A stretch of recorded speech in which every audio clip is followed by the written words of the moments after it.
Hello, it's Caroline at For the Love of Crochet, but it's not crochet today. Today's episode is going to be all about sewing and everything I've been stitching up. I have this lovely machine here and I've just been putting it to great use. Just a quick 2 minutes about who I am, just in case you're here for the quilting or sewing. I will be sharing all the things I am sewing in my sewing videos, and I'm not quite sure what the podcast will be called, but I basically make bags, clothes, quilts. I sew everything I can possibly can. Accessories, everything. I still consider myself a beginner, but I really throw myself into lots of lovely things like this Laura Heine hip hop collage quilt that I did, and I quilted that on this Luminaire machine, which I've just it's making sewing so much easier. Okay, so I'm gonna be showcasing all the things I'm sewing, and I have a lot to share today with some quilts and baby makes that I have made, because I'm gonna be a first-time grandma. So here we go. Here's the very first thing I made, and I'm a little bit of a beginner, but I have about 2 years under my belt, so I have managed to squeeze in a bit of sewing every week or so. Okay, so these first few things that I have made are free designs, of course, free tutorials on YouTube, and I made this lovely little burp cloth because I'm going to be a grandma, and I just got a towel that we're no longer using and put this flannel baby fabric on so it could be a burp cloth. But this is the first one I made, which was a mistake because I forgot to make the fabric face the inside and then I would sew. So this one's going to have a little bit of a raw edge here, which is fine. It could be a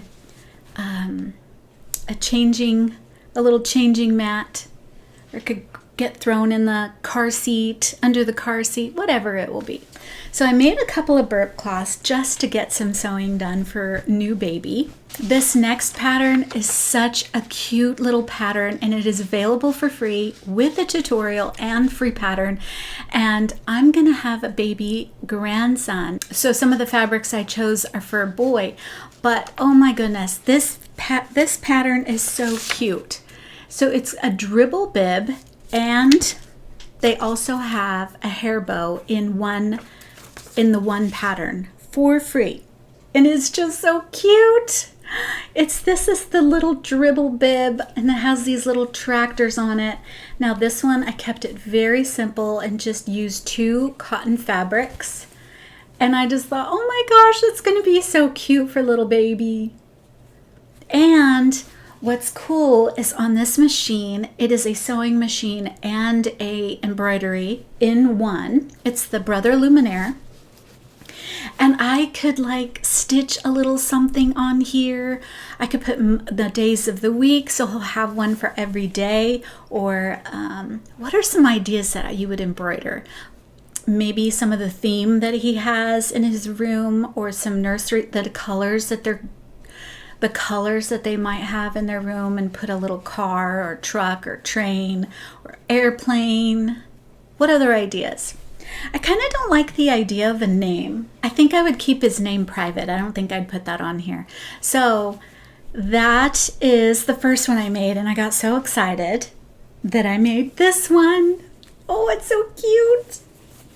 So here is the second one, and this is a t-shirt fabric.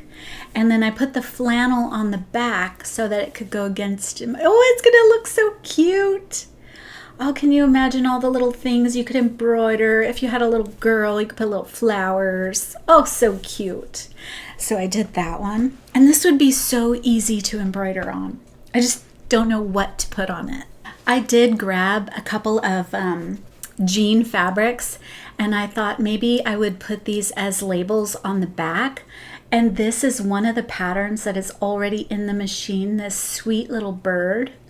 But you can make it bigger or smaller and change the colors. But I just thought, oh, that's so sweet. And I put Me Mom Made. So I thought I might put that on something I make for him. And then here's another one that was also made in there. And it says Mima Made 2025.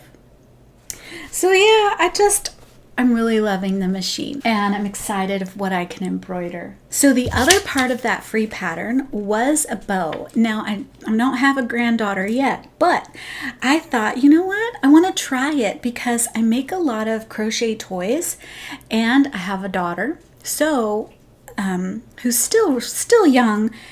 I don't know if she'll wear this, but this one could be worn. So I just stuck it on a hair tie. And here is the bow, and it could be double-sided. And it was so easy. So you could use either side, just turn it around or fold it or tie the bow to where the pink is going to show.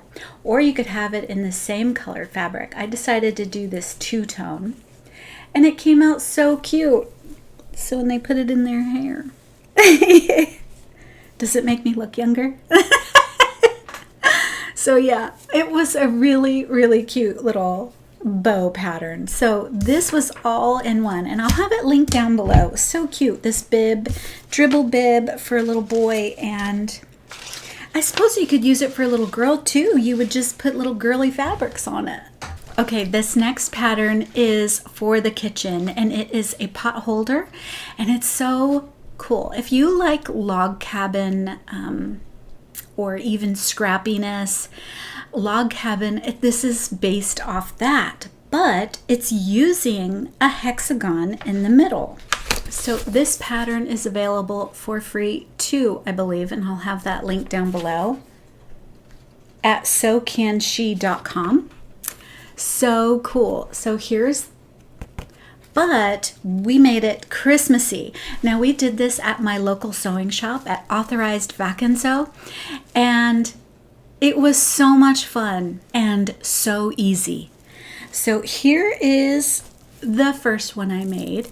So we used some Christmas fabrics that they have in the shop, and it actually has a little snowball cookie recipe in this fabric. So I decided to put that in the middle, and then you just add these strips onto this little hexagon, and it made this lovely shape. It's so cool and so easy, and this whips up so fast. So fast because there's no binding on it, and you can easily use it as a handle or a mat to put something on because it's quite large. So that was the first one I made at my local sewing shop, and then the second one I made was at home, and so I did the candy shop. This was also in the fabric, so you could put a little something in there. So with the embroidery machine, you could probably even embroider something in there, a little cute little saying in the center there. And then here's the back again. So this was a lot of fun, and it was a play off like a log cabin quilt, like a log cabin block, and that center is just perfect. So those are what I made at my local sewing shop. I'll have them linked down below because they actually have a new embroidery machine just came out, and a few people have turned in theirs. I got mine used gently, previously loved machine there, and it's just been so great getting to know that machine and getting to use it there, and they have their own little club where you can come and learn about it, so it's perfect. So I recently fell in love with quilting and all the fabrics, and this next one, so I decided to join a quilt guild in my local area. And with a quilt guild, it's like a club. They have so many activities that you can participate in, and one of them is a block of the month, and then everyone turns in their block of the month, and it becomes a cute little, well, I shouldn't say cute little, a big quilt, a lovely big quilt. And so I participated and I made my block. And in preparation for my quilt guild, this was the block. It was a schoolhouse block. And here it is. I think I did so lovely. So this is the same thing I was using for the bib. It's that t-shirt fabric, and I think it just did perfectly to complement this little schoolhouse. I was gonna put a little bell here for a schoolhouse bell, but when I cut it out and put it on there, it was just really, really too tiny, and I didn't, so I just opted to put little flowers here instead. So yeah, that's my little addition. This is what I used, and this is this striped fabric is a t-shirt. Not a t-shirt, a dress shirt, a men's dress shirt. So I love it. I'm so excited. This is my first participation in the guild, and yeah, so that's my block. I was counting the pieces, and it has about 20 pieces, 20 cut pieces for the one block. So I'm thinking of organizing all my quilts in this binder and having a plan and picking fabrics, because I find that I have a really hard time picking the colors and making sure they all go together in a huge quilt because I can't see it all at once, which is why I put up this big what's tablecloth, a flannel backed tablecloth, so that I can see it as I'm putting it up. But so I am going to be making a quilt from this book, which I am so excited about. This book is so awesome. I love it. There's so many patterns in here that I want to make. It says there's 12 clever quilt patterns, but what's unique about it, it is specifically geared toward fat quarters. So this is also perfect for scrap fabric because fat quarters are not that large, and so a lot of these can be used for scrap fabric. But I know that when I really, really love a specific designer of fabric, I try to get a fat quarter bundle. And so this is going to work out perfectly. There's actually so many I want to make out of this book, but the one that I am making is this maple leaf. I think it's called Falling Leaves, and I think this one is made out of Tilda fabrics, and I'm incorporating some Tilda in this. This quilt is going to be for my youngest son. He has requested a quilt that incorporates purple and yellow. Now his birthday is in the fall, and I have a thing for trees. I love trees. I like the design of trees, and I just thought, you know what? This is going to be perfect. It's falling leaves.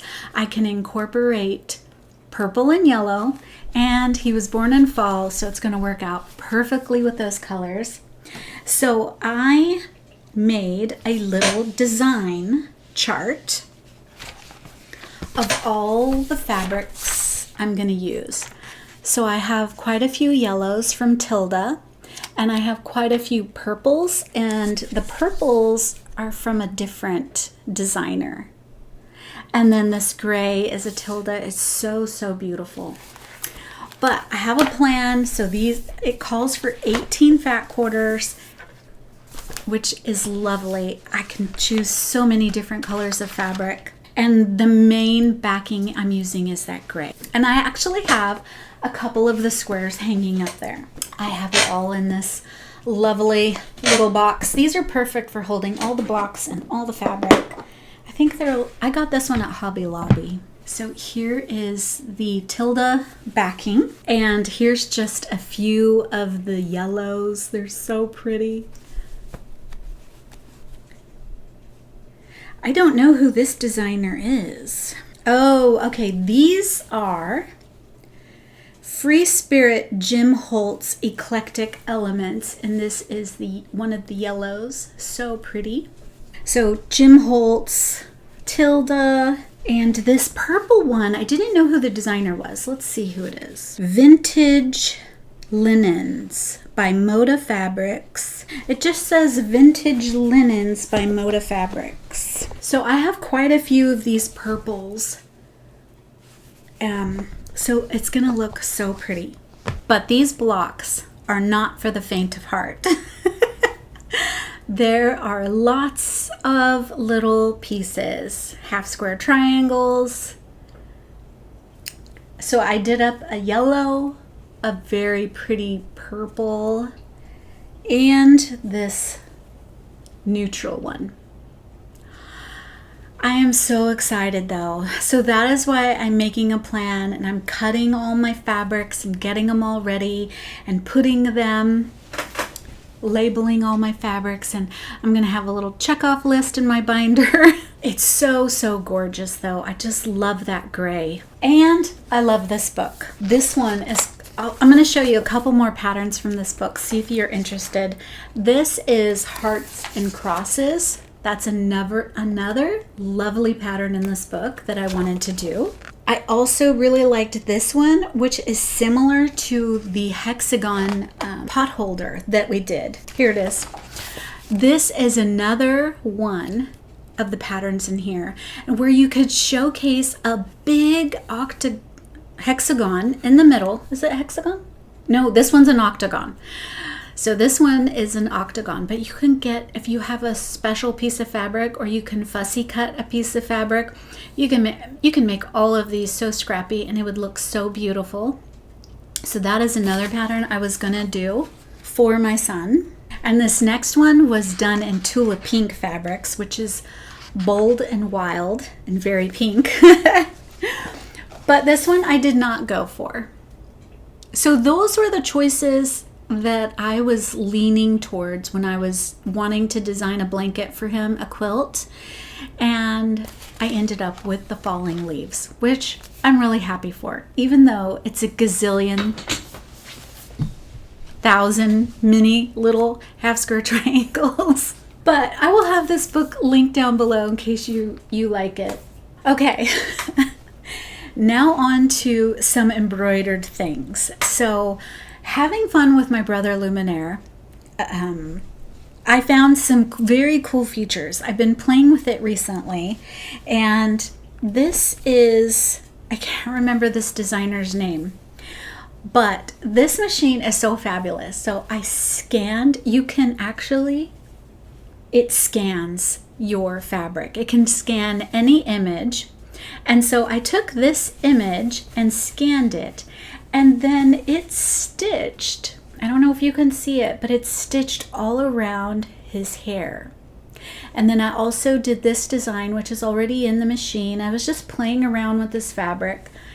It's actually very busy. And then with her hair, I also stitched it. So just imagine if you had a block that you wanted to outline, you could scan it with this machine and it will stitch all around where you want it to stitch. It's so cool. Let me see, did I do anything else with this one? No. So I was just playing around with the scan feature, and that is something that it did. It outlined that hair, and then I played with this hair. I know this is crazy fabric. I forget his name, but it was really cool. It's no longer available though. I have a couple of YouTube crochet friends, and this is tying in with this. So my good friend Craftably Ever After, who is a designer and YouTuber, she made some really cute amigurumi. And our other good friend, Julie at KS Mom Crochets, has some very talented daughters, and they drew all her amigurumi into coloring pages so that you could design your own amigurumi or just have fun with the characters that Cassandra had created. Well, this is where the embroidery machine ties in. And again, playing with that feature of scanning an image, I took one of the designs. I'm a big bunny girl, so I really make a lot of bunnies. And this was like a little coloring page that we could do, that Julie's daughters did. And I decided to take it to the Luminaire and have it scan it and make it into a digital image. And this is what happened. Now, you know, don't hate on the colors. I'm limited by the embroidery colors that I have, and I'm limited on, you know, sometimes I pick things that are just wild and crazy, but here it is. So it took that, ta-da, So it took that image and embroidered. Now I know this was a like I said, I don't always make the best choices in colors, but yeah, I might have wanted to change the background, but I decided because it looked like carrots, let me try carrot fabric. Or because it reminded me of carrots, this fabric, I thought, yeah, a bunny needs to go on there. Look how fabulous it did. Now, I did see some pinching here that it did. Now that's all based on the stabilizer I used or me needing to change my needle. But look at it just captured it perfectly. It's so cool. So here it is. This is my colored Binky the Bunny. But I mean, this machine does so much. You could take a coloring page that your child has done, an art piece that your child has done that you want to put it on a pillow. Like my daughter is always making family portraits. And how cool would it be to put it on a throw pillow for the living room instead of in a picture frame? You could have it on a pillow. I just think that's so cool. But it did such a fantastic job. It's so cool. It's just so cool. If you're interested in this machine, I'll have it linked down below. I don't know how many are left, but at my local sewing shop, the last time I checked, there was 3 Brother Luminaires previously loved, which will make it cheaper. So if you're interested, I'll have it linked down below. I have 2 more things, and I have a big quilt top to show you. But one more thing that I did on the embroidery machine is I am planning on making some Christmas gifts. And one of the Christmas gifts, I wanted to stitch up something, and so I want to turn it into a bag, a drawstring bag. And here is what it did. Again, I'm limited on colors, but I think the dark gray should have been just a little lighter, but I only had like 3 shades of gray in my stash, so I think it just came out so beautiful. Look how beautifully, it's so beautiful, and all that greenery, love it. Now you can, if you wanted to make a pink elephant, you could stick some pinks in there and that would be adorable. I should try it. Make a pink elephant. So cute. Now this is going to be a drawstring bag, but so I just stitched that up, and this one design is already in the machine. So cool. And again, you can make it bigger or smaller. So fun. Now this thing I'm going to share with you is the biggest, largest quilt top I have ever made, and I dedicated its own binder to it. It is the Green Beans and Sweet Tea by Jen Kingwell. And I know this picture, there's a gazillion things that you can do on this. A gazillion different types of blocks in this. There's applique and very hard piecing and lots of curves. So lots. And I'm a beginner.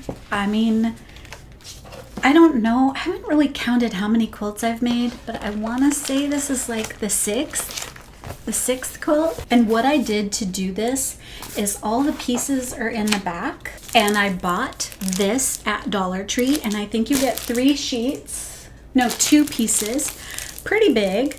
They're kind of opaque, so they're a little easier to find when you're cut something out. Like this one's a little more see-through, but it has red lines.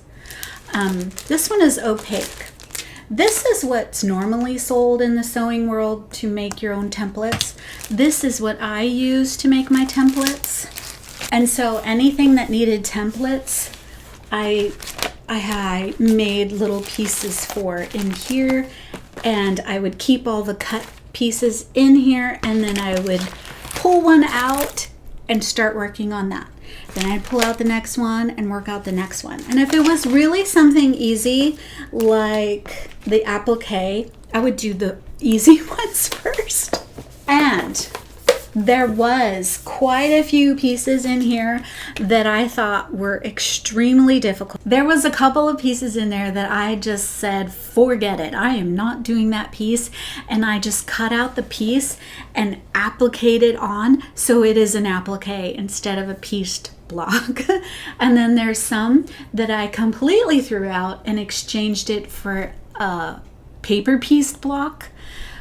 Or I combined, like I did get a couple of those hearts and combined 4 of them to make one of the blocks, because some of these were just out of my range of, I'm never going to finish this if I have to try and piece this.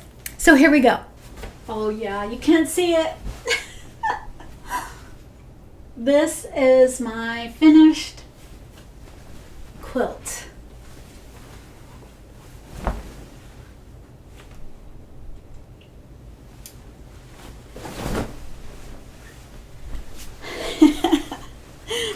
Here's one that I added. This is a Liz Taylor handmade from her book. It's a paper piece pattern and it is so pretty. So I replaced this block with one of those hard blocks with that one. Here's an applique.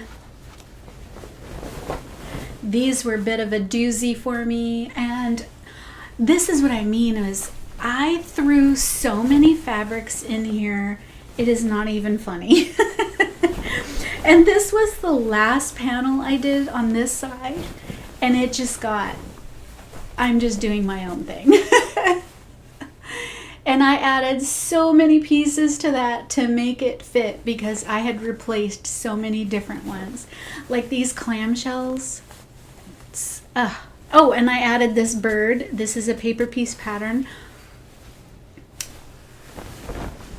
But all in all, it is finished.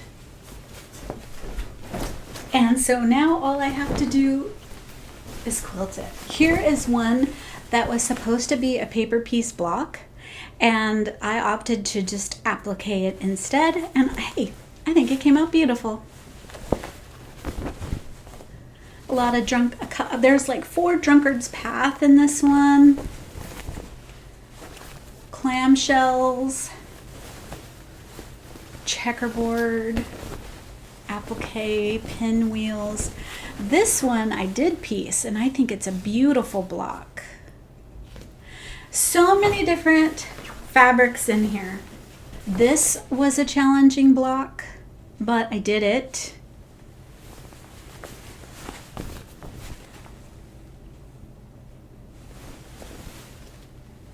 So this is my quilt top. Now it takes up the entire king size top of my bed with no hangover. So it's going to be rather difficult to quilt. And so I want to do it in the Brother Luminaire because the Luminaire has this huge hoop. This one is 10 5/8 by 16 inches. I have used it once before to quilt this, and it is so pretty that I want to do this with this one because it's so busy. I want to put it in here because it's so big as well. And what's lovely about this machine is it has like this camera that shows so that you can line it up just perfectly. So I'm excited to try and quilt it in my Brother Luminaire. All right, I think that's it. Let me know what you think. Let me know if you have an embroidery machine. And thank you so much for joining me. I know this was a crochet channel and I just love sewing so much as well. And I'm enjoying making things for my kids and my new grandbaby. I'm just so excited. So thank you again. I so appreciate you hanging out with me. Hit that like button if you found something interesting, and if you made it this long, drop me some emojis in the comment section, and I shall see you again soon. Bye!